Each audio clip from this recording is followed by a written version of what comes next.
Welcome into Sweaty Time Pro Wrestling, the only podcast on the Marshland Media Empire conglomeration, series of planets aligning to create one super mega death beam of death, and bring you all of our hot takes, opinions, and play-by-play and blow-by-blow of Lucha Underground. This is Season 2, Episode 23, The Fénix, the Dragon, and the Spaceman. And this is Sean. Hey, how you doing? With me is James. Howdy, y'all. Welcome in new listeners who might have stayed and checked us out after listening to Deth to Squids, a.k.a. now the most popular podcast on the Marshland Media Network. Holy shit, is it really? Congratulations. And go fuck yourselves. Just because we switched over to Cyborg on YouTube, a bunch of people are listening to that. And I guess, but if you're just basing this off from, you know, your Spotify's, your Apple, not as popular as Sweaty Time Pro Wrestling, but if you consider everything, nowhere near as popular as Deth to Squids is Sweaty Time Pro Wrestling. I would like to submit that we do not consider everything, you know, for my petty ego. Oh, so we're just doing YouTube.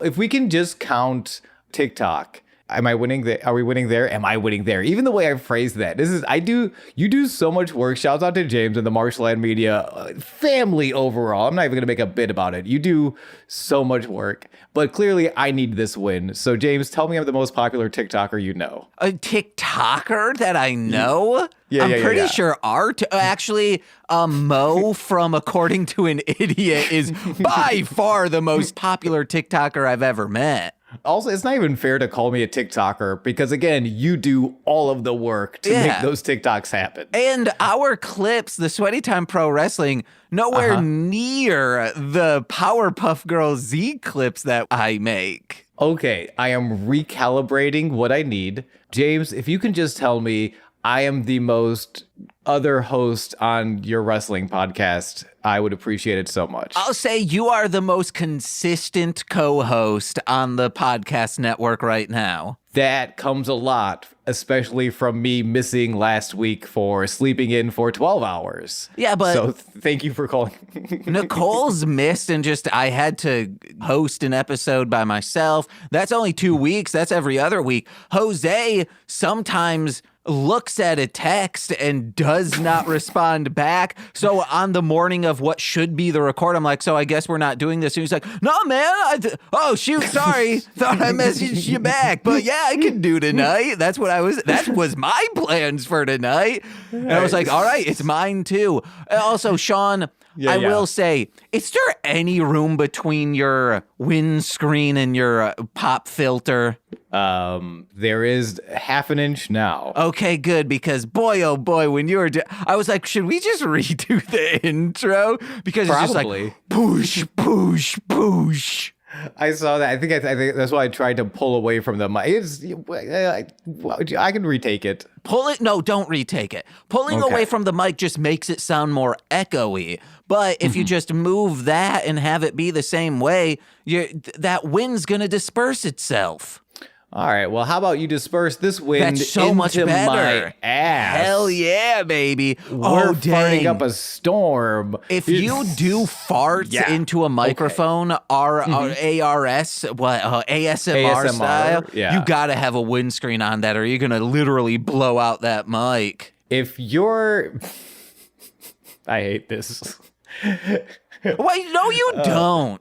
You're always saying like, oh, is this what the show's going to be? You know when we get a wrestler on this show, or if Justin comes back on, we can't be like, oh, but what was it like coming up through the indies? What was training like? No, we have to ask them, are you a juggalo? Am I eating enough? That's going to be one of the questions we ask wrestlers. That's just a segment. Am I eating enough? Yeah. That's a question we should ask everyone. I think from now on, when we bring anyone onto a podcast, James, how's your diet doing? No, Not how's my diet doing, it's am I eating enough based on how much exercise I am doing? Because some of the jackasses we have on this network, we asked Nicole, Nicole's gonna be like, well, I want the best for James, so I think he does need to eat more. But do I need to eat more, Nicole? And she can't tell me that because she's not experienced in gaining muscle. So Nicole's not on mic. She is in the background silently weeping. And James like, no, I'm fine. There is a model. And then he points to a PowerPoint of how much he needs to eat versus how much he needs to work out versus the third number. I don't have that model, though. That's the issue. I'm going to be a dietitian. I'm going to leave my job and become a nutritionist and a dietitian. I think you should stay with that job until you can actually be a dietitian. Nah, I'm going to do it freelance. It's going to be fine. No, you don't know any information about this or anything else. James, I'll acquire the information from the street, which is the most powerful information to have as a dietitian. Which, not to be confused with the Streets, the British rapper. No. He is not a dietitian. Unless he is. That'd be amazing. If he's just like, oh, by the way, I'm also a dietitian, so I will teach you the streets. I'm like, the streets? How do I become a dietitian? He's like, you must go to these streets. Not me, the streets. Like, he reinforces my original plan, but just has to clarify, you must learn how to diet from the streets, but not from me, the rapper, the streets, from the streets, the streets. And I was like, this seems complicated. I don't think he's going to tell you any of that. The only good information he's going to tell you is dry your eyes, mate. Oh, well, you know what good information I can tell all of our listeners today? You should watch Season 2, Episode 23 of Lucha Underground, The Fénix, the Dragon, and the Spaceman. Because this is a great go-home show. Guys, imagine trying to get tickets for Ultima Lucha, but you get the ticket for the day before, but then you get the bill and you see it's just 3 main events. Yeah, I like how you put that. I love how it really is. It's 3 big blow-off matches, like huge competitors.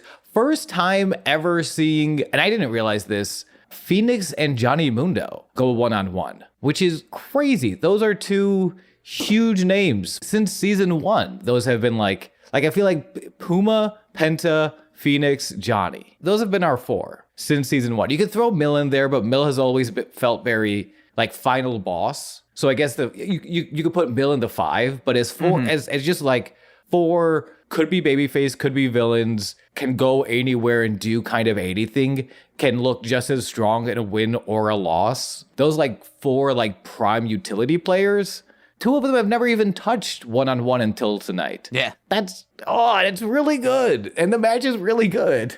Speaking of like main events, I want to just kind of condemn and kind of say to shame all those motherfuckers 2 months ago saying, our money and wallets speak, we got to cancel Peacock, got to stop buying pay-per-views, man, like screw WWE, like we got to tell them we can't stand by them. Then a week ago, biggest numbers for WrestleMania ever. And all those same fuckers posting the day after, oh man, WrestleMania 40, I think it's the greatest one ever. Fuck off, all you people. Kind of stand to your ground. I still have never eaten Chick-fil-A, okay? I'm standing by that shit. I've never ever seen The Lorax, the movie, okay? Wait, okay. Couple things. Because I signed that Tim and Eric's $1 billion movie thing. Right. I think we talked about this last week. Tim and Eric's fighting the Lorax because the Lorax came out the same time as the $1 billion movie. That wasn't last week. It was weeks ago. I don't know when we talked about it. Oh, right. But we did talk about it. Yeah, WrestleMania was fun. Not me just immediately jumping on the other side of like, yeah, well, WrestleMania was fun. It's you so absolute weird. cunts. You should have torrented it. You should have went on Periscope and watched it that way. I mean, that's usually how I do. Oh, so you Except, I didn't don't pay know. for it? No, but I did let my mom pay for it. I don't know. She still has a peacock. Thank you so much, mother. I love you. My mom actually texted me the day of because I was at work just to be like, hey, just so you know, here's the peacock password. And I'm Hell like, yeah. thanks, mom. I appreciate it. Yeah, Nadine is a lovely lady, and I love her very much. Thank you so much. Oh, so we can say your mom's name, but we can't say your sister's? Yeah, I think so. Okay, all right. But that's done. We don't need to go into it more. Also, everyone know I was doing double middle fingers to you. Oh, yeah, big double middle fingers. Big federally investigated double middle fingers. And this is just for the people who said they were going to boycott and then just flat out did not. If you're like, I still want these wrestlers who were not involved at all, who are just working at this company to still succeed, that's fine. Go for it. But if you are specifically making a big deal out of boycotting, and you know which friends of mine were doing that. Was it me? It wasn't me, was it? I don't think it was. You might have were like inkling towards like, oh man, I feel weird still. I don't want to see Vince, I think was my big thing. But everyone else who was like, oh, Triple H absolutely knew, and that means Stephanie knew. We need them all out of here. And until that happens, I'm not watching again. Are they still in the company? Stephanie is not, Triple H is. Okay, all right, well. Though Stephanie did introduce, I think this was her first time being around WWE TV. She was at the Hall of Fame ceremony, and she introduced Night 2. Get him out of here! It still blows my mind because, like, that's... I want to see this Deth doc. I think I talked about this before, but like how wild that is to grow up in like that's like we talked about indoctrination and like really just learning. When you're a kid, you are learning the world through the eyes of your parents, and your parent is now being federally investigated for trafficking amidst a slew of other terrible crimes. You're not a child anymore, Stephanie. I get that, but like that's...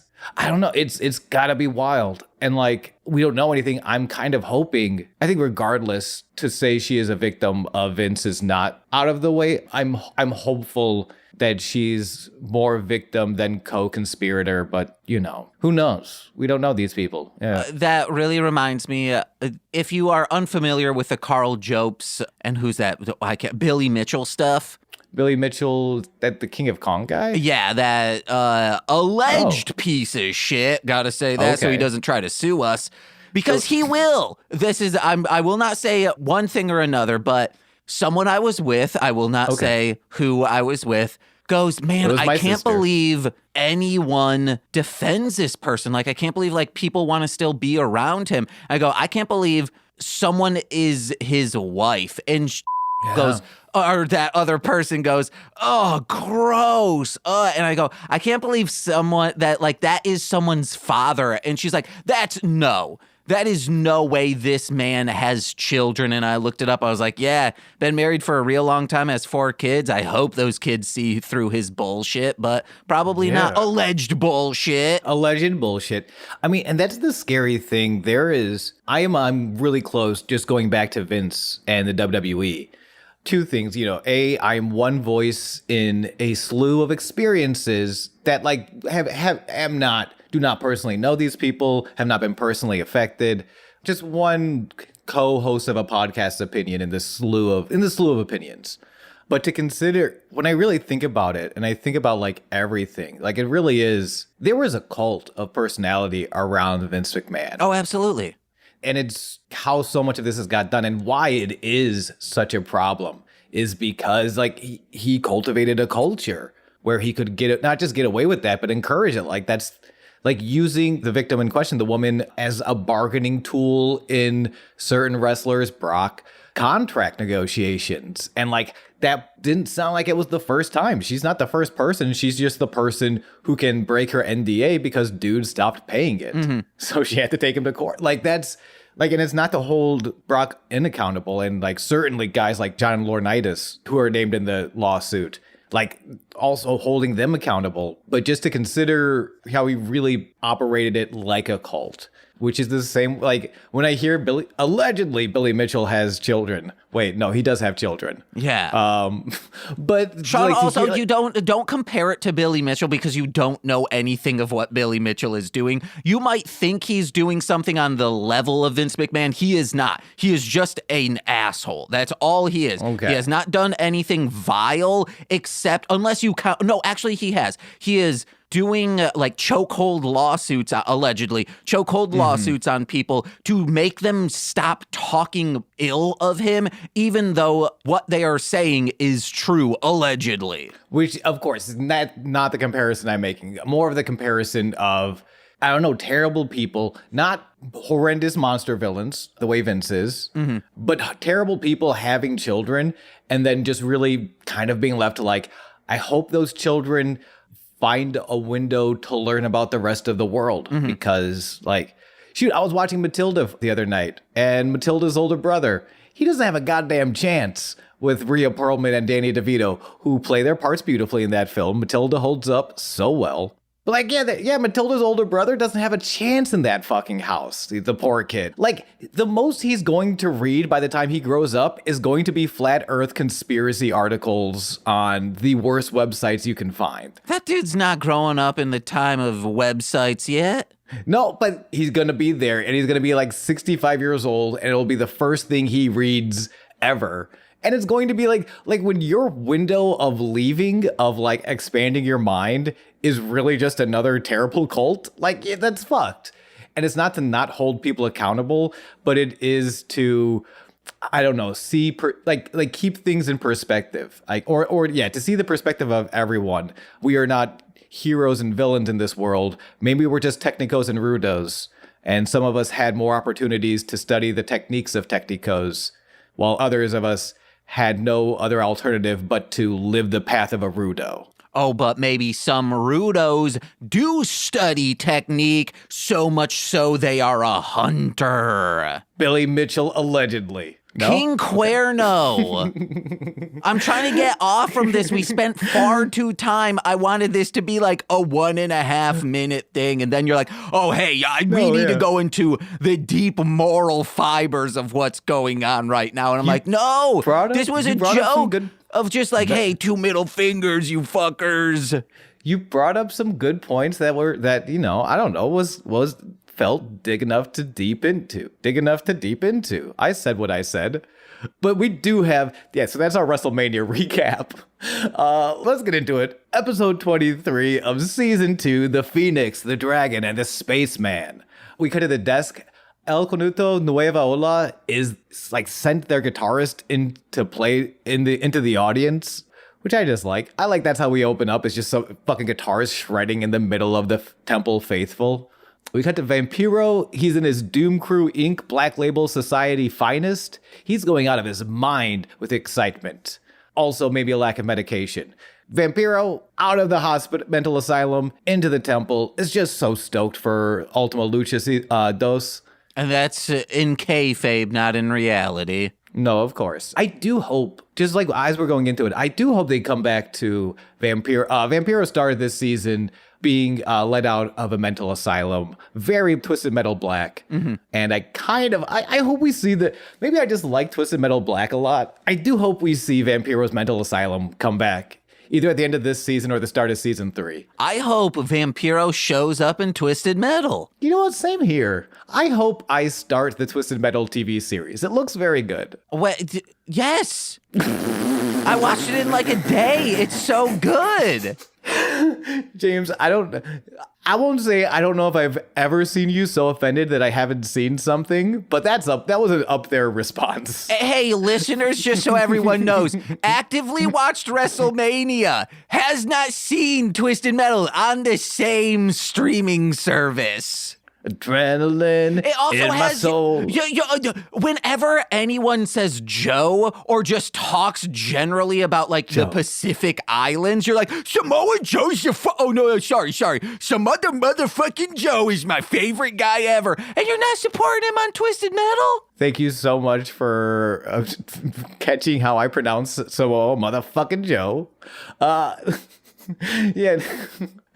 I do need to. I also need to like watch. I feel like everyone I meet who like I share a sense of comedy or like we share like a sense of humor sort of relationship or whatever. Everyone I meet has been a Doughboys fanatic. Yeah. Everyone. And like the only time I listen to the Doughboys is either Samoa Joe is on or Taya and Johnny are on. That episode was so good.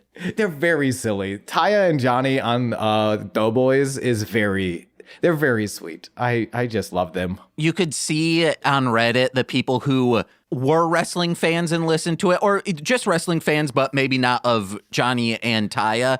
And then people who know nothing about wrestling, those people thought like Johnny was like, this is Johnny, not playing his like himbo type character. Because like, and I think there is I do think Johnny is also a bit of a himbo. Yeah, but he's clearly like playing it up for the cameras and whatnot. But anyone he might have also been a little stoned. Oh, yeah, some people were saying that too. But someone said, like, listen to these fucking 1%ers who, because they haven't been to McDonald's in a while, because they said you could go to McDonald's and like get a hamburger for $1. And this person's like, these 1%ers. I really wanted to comment on that and say, by saying, Johnny alluded to this. His career is based off from just running away. He has famously never hold like, I'm a heavyweight champion. Like he's never been the top dog at any company. He's not a 1%er. He doesn't have like $100+ million. That's what a 1%er is. Yeah, Johnny's been working on television wrestling for some time. Like his breakout was Tough Enough on WWE, which is, I guess the comedian kind of example is almost like if SNL had a reality show, like where at the end of the show, the winners get contracts to be on SNL. Like you still have to work brutal hours, some of the worst hours you can in the industry, but it is both a huge piece on the resume. It's a huge way of educating because there is a difference between comedy and comedy for television. Yeah. Like there is privilege to getting that, but it's not 1%er privilege. No. I think that's kind of the same way of like your wrestling career starting on Tough Enough and getting a WWE contract.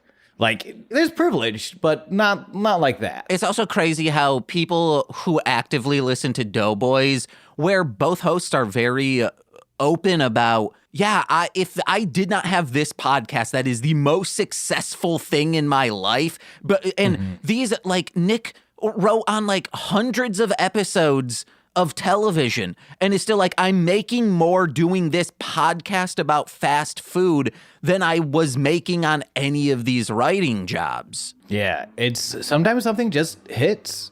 I guess I should saying that these fuckers are on TV. They're not 1%ers. The podcast makes the most. You really think, like wrestlers who are not top dogs and also doing like movies, commercials, etc. They're the only reason that they can probably be like, yeah, we own this nice home in California is because there are two professional wrestlers making that money to be able to afford them to live the way they do. Both of them aren't. You can't be a 1%er on television anymore. Yes, that huge. That's the clip. You cannot be a 1%er on television anymore. No. Like it's even going on the writer's strike when people were like, oh, these actors coming out, they don't know it. It's like most of these actors are just working. Yeah. Even your favorites, even like the well-known, like, oh, I know this guy's like they may make a pretty good living, like a very nice living, but they're not making a 1% living. No. Like we're fighting Mark Burnett. We are fighting Vince McMahon. We are fighting there are 1%ers in these companies a lot of the times. And it's why something came up in wrestling. We're going to talk about that. I like this today. We got a very loose format today. I mean, I don't like it kind of because I'm like, I got to edit this today. That's true. I'll keep this one pretty short, though. I remember seeing someone say something along the lines of loyalty. It gets brought up a lot in people like The Undertaker's career. He was always loyal to WWE. And, contracts moving around, but they stay loyal to their company. And, like, you don't need to. Because the company is, if there's not a billionaire in your company might be the billionaire. Even if they don't have billionaire money, they're not acting in your interest. They're not a person. They are a thing. And things, you do not owe your loyalty to things. If I haven't said this here, I happily will. Things do not love you. People love you. Your relationships, you can love a person, but loving a thing will only give you so much back because a thing cannot love you back. A thing is not capable of love. Yeah. So like all this loyalty talk, it's so cool that they stayed loyal to the company and they took a shitty deal and they kind of didn't get like the best, like they didn't take care of themselves in the name of loyalty for a company. It's fucked. It's a bad, dangerous bullshit idea. Also, to all you nerds out there, the thing doesn't love you either. You think Michael Chiklis loves your busted ass? No. And you think a dog in the middle of the frozen tundra, cursed with alien blood, loves you back? It is the only example of a dog that does not love you back. The thing, Michael Chiklis, alien formed dog, or a concept that is not a person or a living entity, they don't love you back. Real quick tangent here.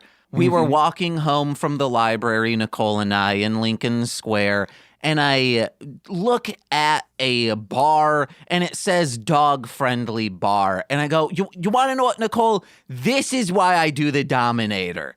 Because the world needs fucking balance. There are people deathly allergic to dogs, and they just go in there and they're like, I love my doggy so much, I need him with me everywhere. No! Keep it outside or in your home or in places that are private where people don't have to suffer because some dumbass wants their dog around there. That's why I need the Dominator out there. I am like... James. You know a teeter-totter that has like one side has just like a bunch of rocks on it and then the other side is a tiny child? Like dogs are those boulders, okay? And I'm trying to yank down the tiny child to save them, to give them the entertainment that they need, the joy in life that is a teeter-totter going back and forth. But no, the scale of justice is imbalanced and the Dominator is here to equalize. Wonderful. And just as if anyone's listening for the first time and they want to know how much of a hero, James, you really are, will you please, in a sentence or less, describe what the Dominator does again? Cage. It's a machine. Well, a machine or a cage that is an actual machine. It's a kennel that it has walls on it. You can also get it as the Hugginator, that walls go in slowly, but there's safety mechanisms. It's also much larger than an actual dog. So James, it's just terrifying. This is a dog mental torture device. Yeah. If this is your first time listening, this is a mental torture device for canines. And you want to know what? I think because it's really the owners that we need to put in their place. It comes now with extra safety measure. So you need to be watching your dog at all times. It's a clockwork orange system that keeps your eyes open while you see your dog terrified. And that's on you fuckers. That's because you are saying, I need my dog on the plane because, I'm so scared without it. Now, if you need like an emotional support, whatever. Yeah, but like, of course. You want to know what? What? New invention. This is actually good for everyone. Okay. It's the dog bubble. This is your like most new rules that I think I've ever seen you gone. You are going 90% Bill Maher right now. Oh, no, I'm not. Religion. Scary man in the sky. Now I 95. am. Your new Dominator bubbles? Dog bubble, that's what it is. Bubble. It's a bubble boy, but for dogs, like it's like a big hamster thing, but it's a bubble. It has oxygen going into it. Does it slowly condense? No. Okay, I'm immediately on board. That's 100% improvement. So you can take it up into an airplane and it'll be fine. And then that makes sure that people who are allergic to dogs aren't in a tizzy. When this podcast was sued by the federal government for introducing the Dominator, and I thought, this is over. Hold on. It wasn't the podcast. It was Sean and I were sued by the federal government. It was James, and then quickly thereafter, Sean and James, after you flipped on me like a pancake. Whoa, no. It was both of us, and you flipped on me with a plea deal to put me under the bus. I'm just so surprised that plea deal also included community service, where we have to mention the Dominator on every podcast. It's federal government. I feel like that was a bad deal. Not that I would ever question the federal government, but I would like to have some words after this episode. Thank you. Here's a new invention, under the bus. Yeah. It's VR that you put on your dog's, little brain and on their eyes. So fucked up. What it does is it simulates, and the dog's like on a harness, like it can't move, like it's in a cage, and it simulates their owner being hit by a car. Oh my God. You know what? I've just been showing my dog that one scene from Mean Girls over and over again with my face taped to the TV screen. Hell yeah. It sounds easier than that. Under the Bus, available at all major Targets. After this, let's talk about a match. Yeah. Hey, Vampiro's never met a hunter who could kill Deth, but he hasn't met Huntress, who killed the character Deth from Sandman. Hell yeah. Wait. This didn't actually happen. Okay, I was going to say, because that's the Batman Huntress, right? Yeah. She was all... Birds of Prey was a good movie, but we talked about this last podcast. King Cuerno versus Mil Muertes with Katrina is our first match tonight. Quick recap between these two. King Cuerno stole the corpse of Mil Muertes. That's the backstory going into this one. But was it an actual corpse if its soul is still tethered to it? That's hard to say, because is the soul tethered to Mil's corpse, or is it tied to the rock that Katrina carries? Oh, dang. She's carrying around Dwayne "The Rock" Johnson. Hell yeah. Yeah. It's like the Dwayne "The Rock" Johnson becomes the vessel that then she sort of imbues into this big hulking body of man meat that's known as Mil Muertes. A lot of questions. Long way to say Katrina has liberated King Cuerno from the hunting den that is King Cuerno's living room. So Mil Muertes is free. He's here for revenge. This is revenge for King Cuerno stealing Mil's body, which King Cuerno stole Mil's body in the name of revenge for the Gift of the Gods fiasco. It's messy. It is beautifully messy and complicated. This is Mean Girls. This is Mean Girls as well. Also, it's not his living room, it's his study, i.e. he's studying that dick Mil's got. Yay. That's true.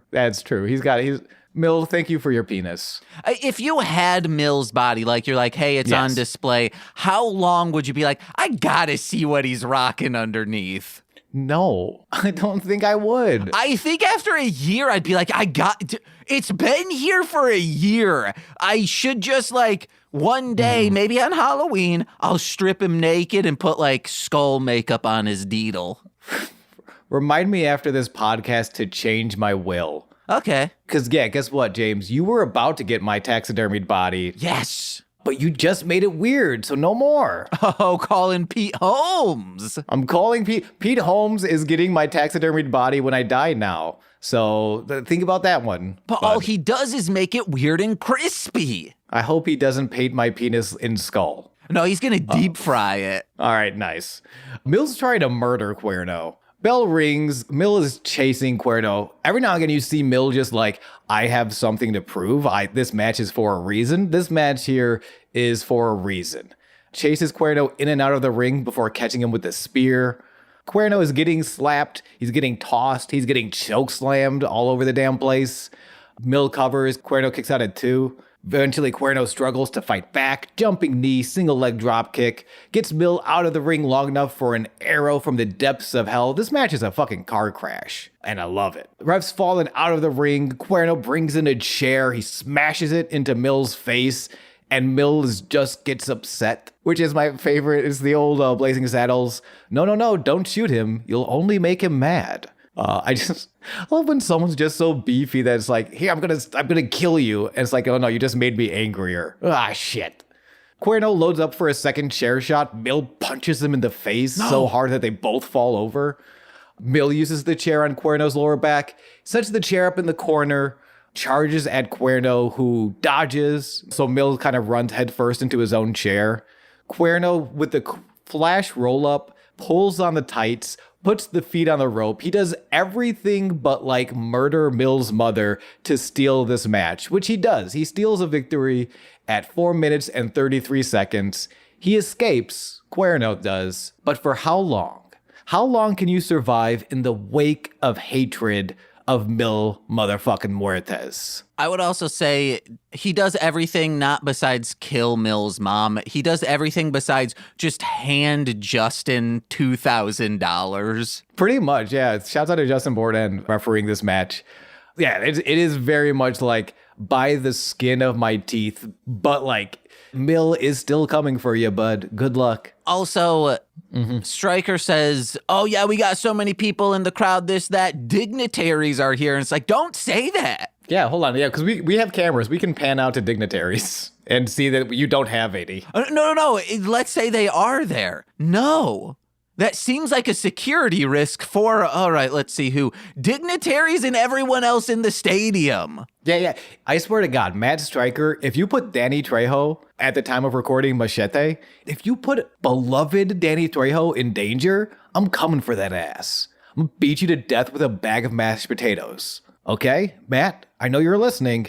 Matthew, bag of mashed potatoes if a hair is harmed on Danny Trejo's skull. Thank you very much. We cut to Dario's office. Yes. Taya and Ivelisse have been at each other's throats for the past couple of weeks. So Dario, he needs to set up a mediation meeting. He offers them both a glass of thin gravy. Taya accepts. And he puts both of them over. He says, like, individually, Taya, you've been doing all of this. Ivelisse, since day one, you've been doing all of this. You're both great, but there can only be one baddest. And then Ivelisse jumps in, bitch. Yes, thank you, Ivelisse. There can only be one baddest bitch in the building, so we'll settle this at Ultima Lucha. They're both like, fuck yeah, let's go. Taya leaves first. Ivelisse finishes her thin gravy before leaving. But as Ivelisse is leaving, Katrina has the next meeting. So they kind of cross each other in the doorway.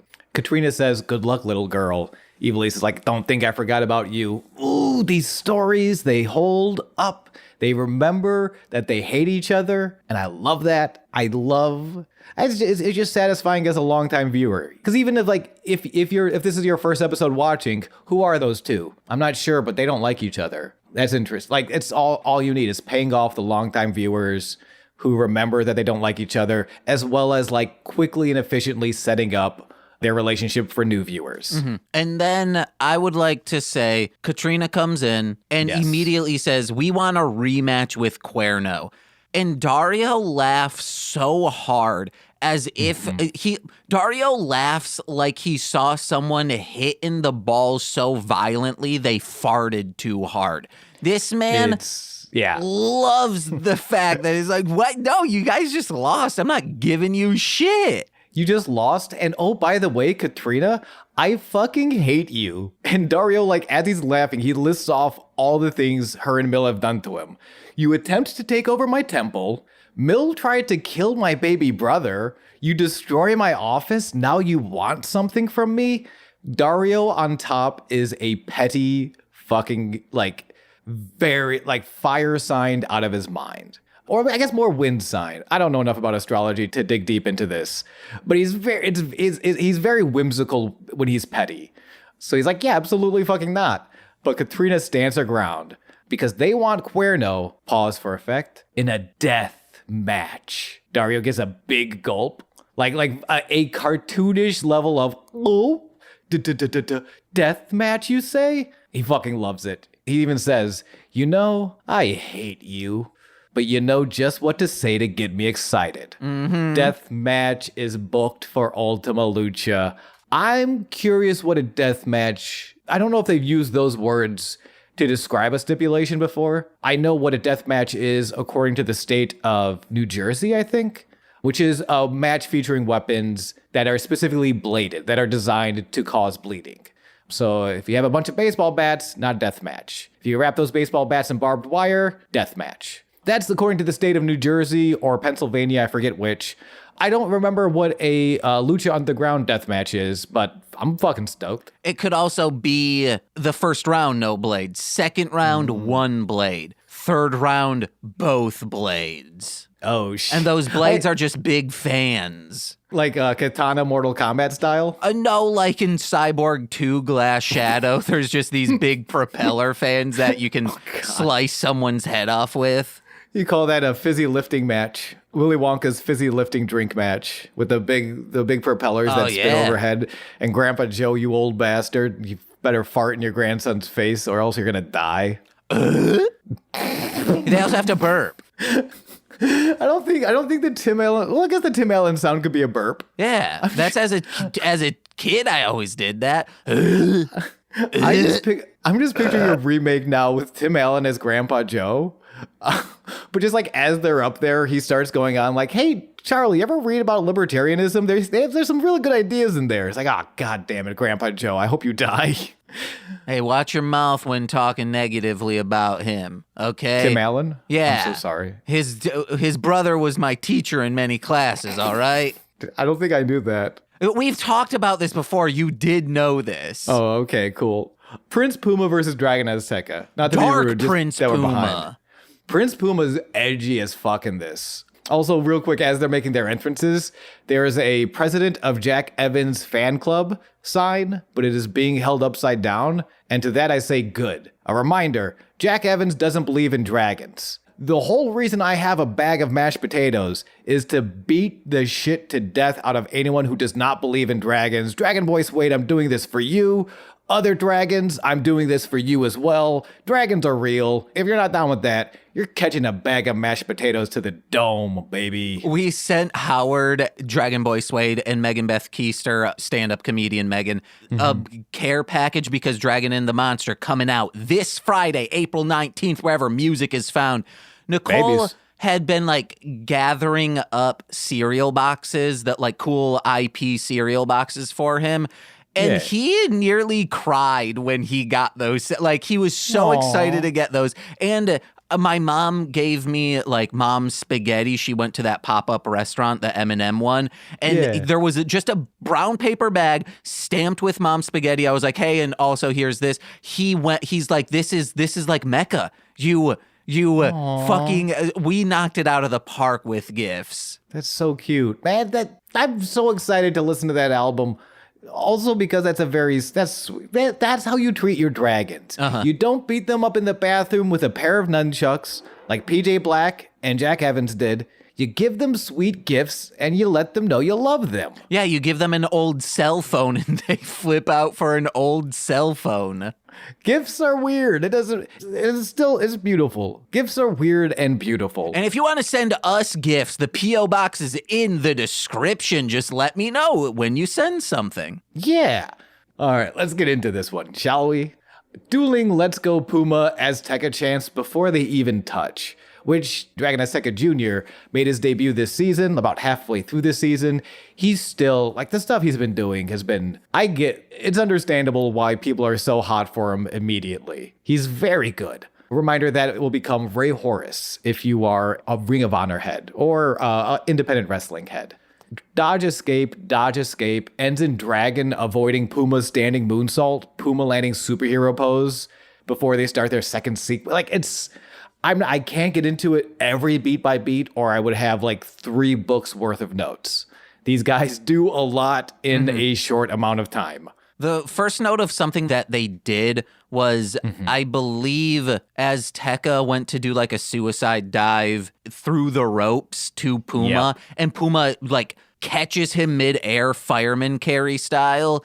And that could have been so fucking dangerous because his head was aimed and going directly towards the concrete stairs. It's not like they gave room to be like, if this fails, we're fine. No, if this failed, he was fucked. A reminder, if you're listening and not watching along, that the way the arena is set up, wrestlers come down these concrete stairs, and they're almost all of their dives, I'd say like 80% 80% of the dives to the outside are towards those stairs. And there is not a lot of space between the ring and those concrete steps. It was, I mean, and the way Puma catches them, it's flawless. Yeah. It's beautiful. It's as if this were animated. It really, yeah. And I think for me, that means like it feels not so perfect that it lacks emotion, just like that, even every little twinge of leg movement, every bit of flailing body parts, the parts that even look chaotic, still feel very safe and like executed perfectly. Yeah. Just beautifully. Cannot put over this match enough. It's like a Taz run. Like, that's what it's like. A tool-assisted speed run. Yeah, I like that. Where someone is inputting every single individual frame to be like, this is what's happening. And then they're like, okay, if you were to do a perfect speed run, this is how low we can get it. But because of human error, we might never get that close, but this is possible. And then even the glitches, you know, if you're not familiar with the speedrunning community, the bits where you purposefully break the game are purposeful and beautiful and go into this tapestry of marvel that we're looking at. Fuck, this was a good match. That's a good comparison and good match. I think like even before that suicided dive spot, by the second sequence of events, Mad Striker is going purple in the face, trying to keep up, calling each move play by play. Yes. It's insane. Looking like Grimace out there, but a swole, handsome Grimace. Swole, handsome Grimace aside, as technical and as like clean as everything is, there is an extra layer to this, which we kind of alluded to up top. The darkness and the edge that Puma is bringing to this match. This is not purely Puma Technico, brilliant moves that only he can do. Gosh, what a baby face for the ages. No, he wants to hurt Dragon Azteca Jr. Because, we did not mention, Dragon Azteca Jr.'s manager for this match, their former trio partner, and Puma's opponent at Ultima Lucha 2, Rey Mysterio Jr. Rey Mysterio Jr. said like, hey, I know we were old trios partners, but I'm coming out with Dragon Azteca Jr. Puma, why don't you show me something? I also think Rey is doing this to get Azteca ready for either fighting Matanza / Black Lotus at Ultima Lucha. To be like, hey, like Puma is on the deep end. Well, these other two that you might go up against, they are over the deep end. Can you keep up with Puma? That might mean you can keep up with these two. Which creates this almost prodigal son, I think, aspect to this match, where Dragon Azteca Jr. is, we met Dragon Azteca Sr. in season 1. He was the mentor figure to a lot of characters in this television show. So Dragon Azteca Jr. is here to fulfill the prophecy. He's doing a lot of the Dario Cueto is trying to bring the end of the world, which if this is your first time listening to the podcast, it's a wrestling show about a man trying to create the end of the world via necromantic magic. It's a lot. So like Dragon and Rey is prepping him. That's what Rey is training Dragon to do. They're all dealing with that. Meanwhile, Puma is still living in a wrestling show. Puma is still, I want to be the greatest wrestler. I want to be the champion. I want to be, wait, what dark magic? I just want to be the best. Yeah. And it's that kind of, it's funny. We'll see where it goes. But Puma getting this edge and fighting a lot dirtier and a lot darker, it kind of feels like while Rey is focusing on Dragon and like stopping the end of the world, he's losing Puma to that same dark magic. Also, Puma, if you want to be the champ, you have to go somewhere in Texas or Arizona maybe to a compound and murder a cinema buff. What? The Dead Don't Sleep Easy or whatever that movie was called. Vampiro's already the champ. He can't, with this show can't have two of the champs. All right, yeah, that's true. And I'm sure that's what Puma was thinking when he saw. That's amazing. If you haven't seen The Dead Don't Sleep Easy, it's so good. You can listen to us talk about it on a Behind the Paywall Patreon podcast. It's very good. Yeah, and you can go to archive.org, just search The Dead Sleep Easy. You'll find it. Hell yeah. This match is so good. It's such a good wrestling match, just as a wrestling match, as well as for the continuing story of all three of these guys.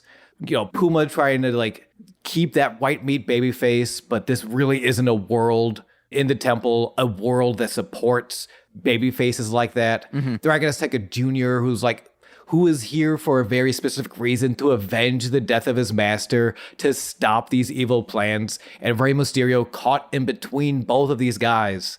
I love my legacy. Puma, I love what you're doing, and I love professional wrestling.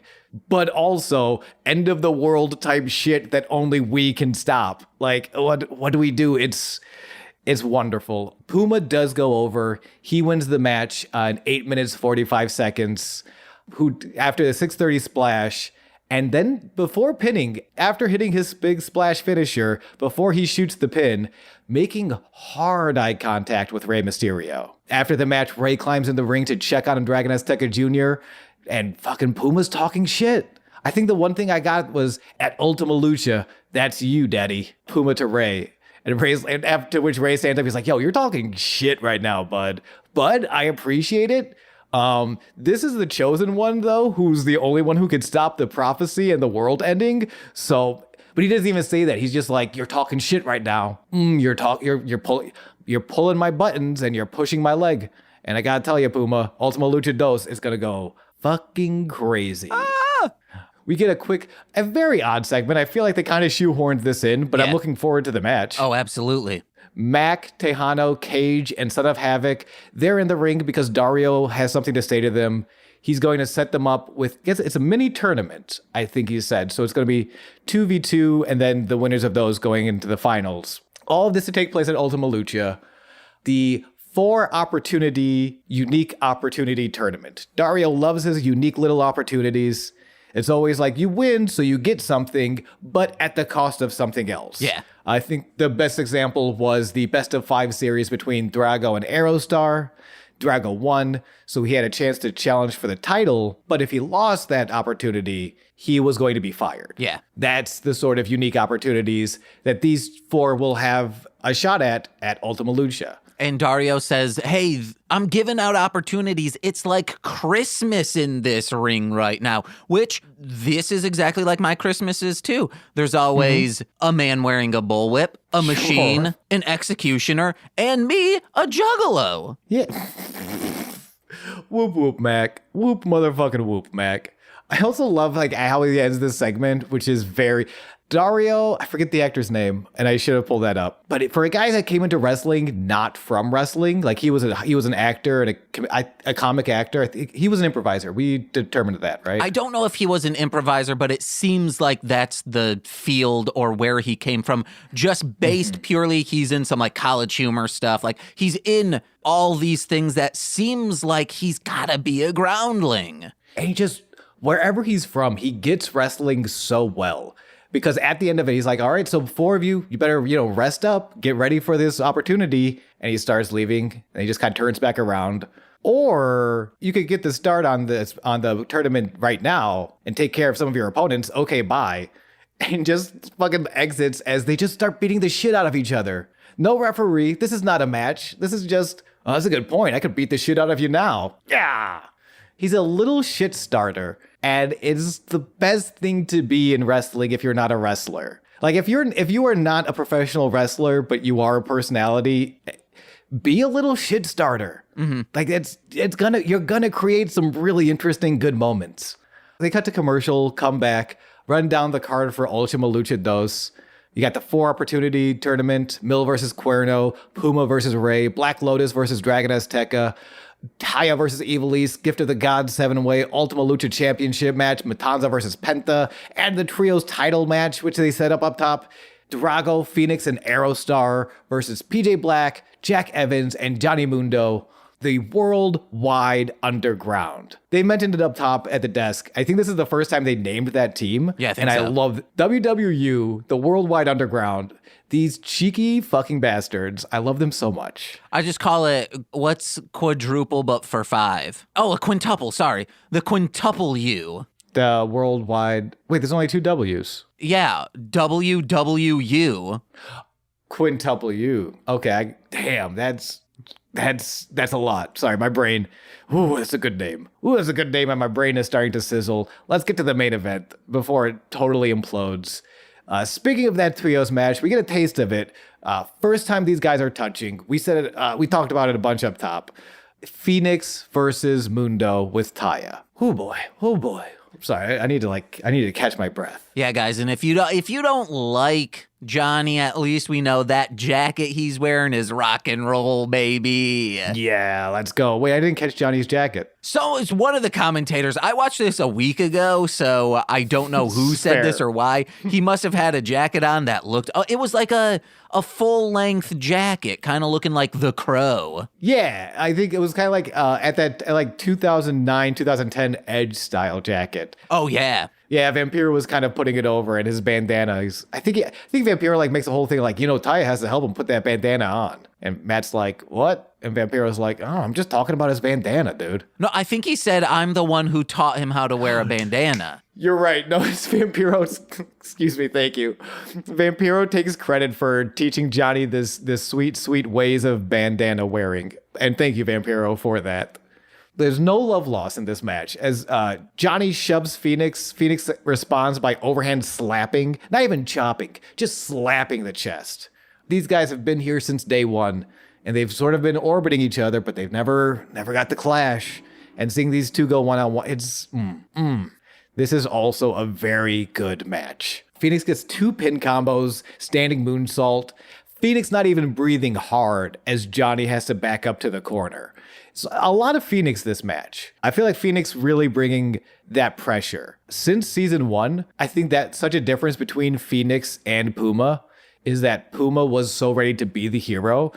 Fénix always kind of had that edge. Not quite the darkness that like Drago or Penta exhibit, but more fire, I guess. Like if this is... If you're looking at elements like Final Fantasy style, those two, Penta and Drago, they specialize in like dark materia. Fénix is all about he's got Faraga leveled up to like max level. He's just throwing crazy fireballs all over the place. Did you know Viagra is girl fire and Viagro is man fire? I did not know that.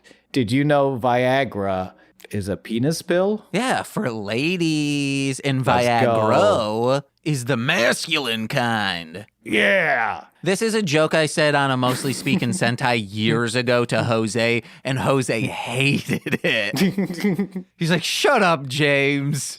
I didn't know what to do with it, but I wanted to support you.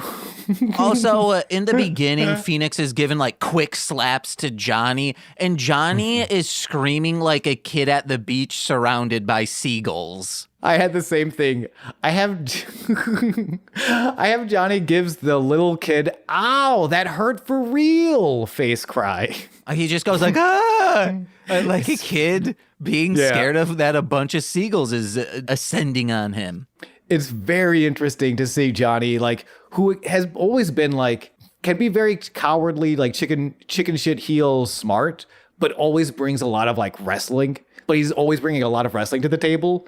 But he hasn't like locked up with Fénix, who is a Technico, but fights with the fire of a Rudo. Mm-hmm. So he like you can see him like, I don't know what to do with all this.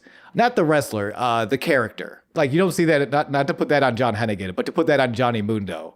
Like the character just being like, I don't know what to do with all of this. Oh my God, you're doing a lot more than Puma was a nice guy. You're not a nice guy at all, Fénix. Mm-hmm. It's so like that's. And like seeing that little, it's some of the stuff that keeps shit interesting. Like these two characters, Johnny Mundo and Fénix, don't wrestle the same as Johnny Mundo and Puma. Yeah. And both of them like going out of their way to like make sure it's clear what kind of Technico Fénix is versus what kind of Technico Puma is. Yeah. And let's get to the end of the match because I love how it ends in both like the lead up to it and the actual end. Like there's a part where Fénix gets kicked, I think, mid-air, but lands on his feet, and Stryker goes, I've never seen a man land on his feet knocked out. And I was like, that's good. It's true. Yeah, Fénix is on the top rope. He's setting something up when Johnny throws an enziguri that, like, he fully flips off of the top rope by getting kicked in the face and just land on his feet, wobbly Mortal Kombat finish him style. Yeah. So good. And then Johnny fucking follows that up with a corkscrew crossbody springboard. This match is brilliant. This episode, I mean, and shout out to the first match. It was a lot of great matches, but these two are just fucking crazy. At some point, Taya has pulled the trio's title and she's kind of keeping it. She hit it off to the side. Fénix avoids the fin de mundo, the split-legged moonsault from Johnny. Johnny gets caught with that signature Fénix Showtai palm. The rising uppercut is almost like it's the dragon uppercut from Street Fighter, but it's real life being done by real people. Spanish fly. Fénix goes for the cover. Taya distracts the referee. She doesn't have the belt this time, but she's distracting the referee. Fénix turns to address, like, hey, stop it. I want to go home. I got a plate of spaghetti that's waiting for me. Turns back around. The ref is still arguing with Taya when Johnny, title in hand, as set up by Taya, smashes into the face. And again, Matt Stryker, who started this match almost going purple in the face and asphyxiating from calling all of the action, you hear how disappointed he is immediately. As soon as Fénix catches that title to the face, Stryker goes like, all right, well, here it is. 1, 2, and 3. Johnny steals this one. Johnny and Taya steal this one at 7 minutes and 47 seconds. Even Vampiro, who loves shady shit like this. Vampiro loves this shady shit. Even he's like, yeah, it's a bummer. This close to Ultima Lucha, this many implications going into the trio's title match. Come on. I loved this. It's great. It's perfect. This is a great go-home show. Because also, fuckers start coming out, Jack Evans and PJ Black, and they get up there and they have their belts and they start air guitaring on the belt. So great. Yeah. But then they start trying to beat the shit out of him. And Drago and Aerostar come in as well. Drago and Aerostar come in to make the save. But it's still 4-on-3, yeah. Mm-hmm. And then I really like, because I wish we talked about it at season 1 when Penta was breaking all those arms. Why weren't people from the locker room coming out to help? Ivelisse comes out. I really enjoyed that. It sets up like, hey, if I can punch this shit out of Taya, I'll go in. I don't give a shit. Hell yeah. I guess that is the problem from season 1. There was not enough, like, well, what do I get? And like, this is it's not a condemnation of the show. I actually like this as a reflection of society of why would I come out and make this save? What's in it for me? Mm-hmm. And it's like, motherfucker is breaking your arms and also is like, has a cult lord that we will find out later is Vampiro. He needs to be stopped. Yeah. But like, yeah, Ivelisse comes out to make this save to kind of like, to even the odds. Eventually, Drago, Arrow, Fénix, and Ivelisse clear the ring. They're holding shit down. This Ultima Lucha is going to be fucking great. I'm pumped, and that's next week. We're doing it live, baby. Mm-hmm. And if you are just like chomping at the bit for us for a week, hey, maybe you go over there, check out twitch.tv, Goose Von Kaiser, where I just started playing Hellblade, Senua's Sacrifice. Have you heard of this one? Oh man, all these blades this episode. No, I've never heard of this. It's from Ninja Theory. It's an action narrative sort of adventure. A lot of real mentally ill. Like, this character is constantly battling voices in her head. And when the voices in your head in the video game start it harmonizes with the voices in my head in real life. It's very good. What are you saying? Voices in your what? In my head? Oh, you mean Yed? What? Voices in my Yed. You know, like Blink-182. Don't waste your time on me, okay? You are already the Marshland media monster of my heart. Hey guys, listen to my new album with the Dragon Boy Suede. Yeah. I'm so, guys, I've been a fan of this man for years, and he let me produce and rap on his album. And you want to know who's, I think, more excited about it? I just wish he'd promote it as much as I was. Howard's more excited about it. It's really good. It's very sweet. It's very sweet. It's very good. I've listened to a couple of tracks. They're fucking Goods on Display might be some of my favorite work you've done. Oh, no. And you've created some great fucking tracks. If people were to be like, hey, what Marshland Monster should you check out? I'd say Goods on Display, Pulpit Aesthetic, Catastrophic. Those are the 3 you should check out. Mm-hmm. But because what's the name of the album again? The Dragon and the Monster.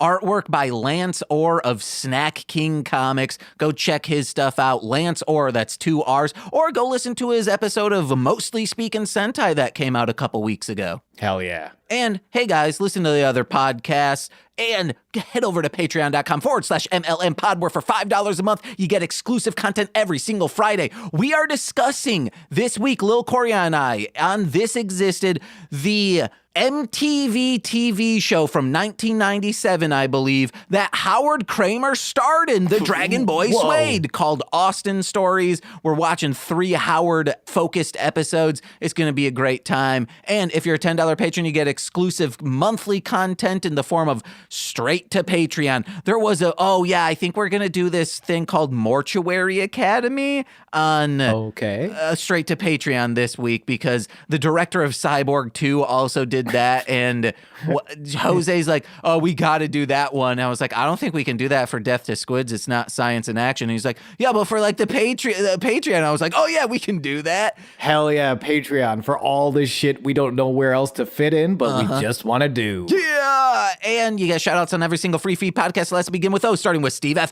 Eric Berry of Ranger Command Power Hour, Alex Z. the Waz, Orion, Jordan B. the Chaos Witch, my Bickle brother in common law, Chachua, Jake, Steve Barnes, a sweet child of time. Actually, I should start saying little brother in common law. Oh, hey, little brother in common law. That's the new thing because it's also from Troll 2. LBICL. Yeah, whatever that means. Little brother in common law. Steve LBICL. Barnes, a sweet child of time, and Intro Void, my mother, Lil Corey's BFF, and now former roommate Shane, that Fed, who will be the guest on this week's episode of Mostly Speaking Sentai.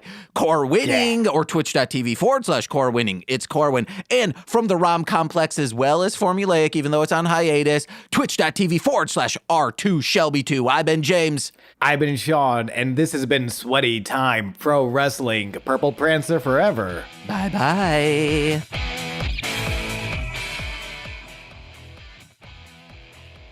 Oh,